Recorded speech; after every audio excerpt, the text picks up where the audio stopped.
Ayun na, good afternoon po boss. Ito na po yung repeat order nyo. Yung last time na ginawa po namin sa inyo yung may 360 viewing po na ganitong size din po. Baka po nagustuhan nyo yung gawa namin kaya nag-repeat order uli si boss.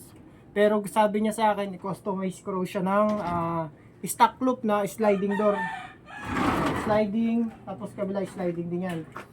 Siyempre, sabi ko kay sir, gusto niya kasi yung gilid daw nito ay ilagay ay insulation foam, ilalagay dito sa gilid. Hindi ko man sa advisable kasi nga naisip ko baka yung mga kalapati sa baba tutukain lang siya at masisira lang, baka masira pa tapos maka-apekto pa sa kalapati niya. Kaya ang sinuggest ko kay boss, sir, lagyan na lang natin ng plywood. Ayan, ilagyan namin ng plywood yung mga gilid niya para hindi siya ganun daw mainit. Kasi pag plywood, mas maganda na siya, safe pa yung kalapati niya dito. Kaya sabi ko kay sir, mag-add na lang po kayo sa materyales at kami na po bahalang magkabit. Ayan, maganda naman po yung kinalabasan. Naglagay po kami ng 1/4 na plywood para ng ano na po sa init. Siyempre nasa rooftop po to, mainit. Kaya ang nilagay na lang po natin ay plywood in case na insulation. Insulation po sa roof. Pero yung dito po hindi ko na po advisable kaya ang inano ko po plywood na. Ayan, papakita po natin yung sukat nito. Ang sukat po nito, ang lapad ay 4 feet. Yung haba niya ay 4 feet. Yung taas po nito 5 feet po. Hindi na namin sinasama yung paa sa sukat.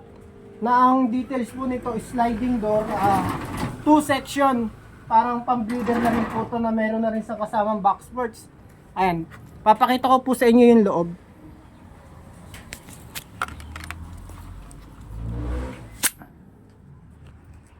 Ayan. Ayan po yung pinaka-unit ni boss. Ayan, ganda po ng kinalabasan. Kahit medyo duguan po magkakabit ng pero pinagtiyagaan talaga namin yan para maganda yung kalabasan. Ayan. Plywood po yung naging mga concept po niya, yung mga gilid po niya, tapos sliding po. Ayan. Tapos sa kabila din po. Ayan.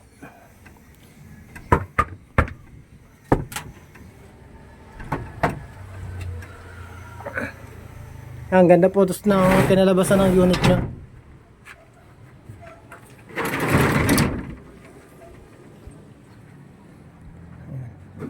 Ang presyo po niyan umabot na rin po ng halos 18 kasi nagpa-add po ako nun sa plywood. Ayan po. Sa magandang unit po at magandang kakalabasan, basta po si customer willing sa mga i-add po natin. Hindi naman po ako nagpapa-add ng malaki.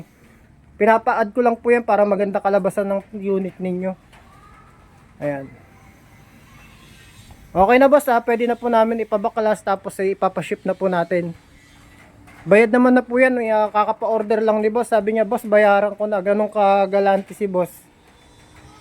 Sige po, okay na po to.